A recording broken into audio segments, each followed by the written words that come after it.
मोहब्बत से बड़ी कोई ताकत नहीं है। और मैं हिंदुस्तान के लिए भी यही कल्पना करता हूँ, अपने देश के लिए, भारत के लिए। यहाँ आज हिंदू, मुसलमान, सिख, ईसाई, दूसरे देशों के लोग इस ताज को देखने के लिए आए। किस लिए?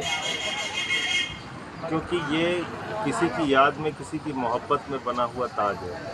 हम चाहते हैं हिंदुस्तान भी ऐसे ही मोहब्बत में जिए, ऐसे ही प्यार में जिए, भाईचारे में जिए, एकता में जिए, और ताज की तरह ही खूबसूरत हमारा हिंदुस्तान। वोट चोरी को लेकर सर लगातार गरमाया हुआ। देखिए, आज सुप्रीम कोर्ट का जो फैसला आया है, ये बहुत बड़ा तमाचा है चुनाव आयोग के ऊपर।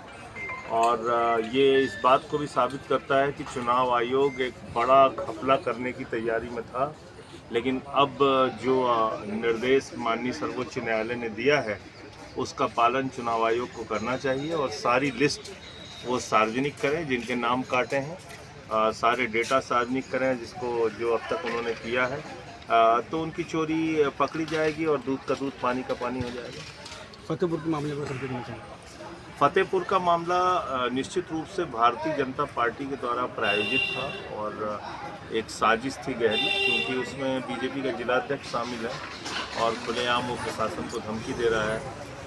पुलिस ने भी कार्रवाई करनी चाहिए, लेकिन वो कप्तान को भी धमकी दे रहा है। तो मुझे लगता है कि ये साफ साफ दिखाता है कि असली मुद्दों से ध्यान भटकाने के लिए, वोट चोरी का मुद्दा है, उत्तर प्रदेश में स्कूलों के बंद होने का मुद्दा है, तो उससे ध्यान भटकाने के लिए ये काम किया हुआ। और मैं यूपी के लोगों से अपील करना चाहता हूँ कि नफरत की राजनीति को हमें हराना है और कहीं भी नफरत का बीज पनपने नहीं देना। विधानसभा अब्दुल के लिस्टों के नाम को लेकर यूपी कह देते हैं। इस तरीके फतेहपुर में मामला हुआ, लिस्ट का जो FIR हुई उसमें नाम नहीं लिए गए। सर क्या कहना चाहेंगे इसको?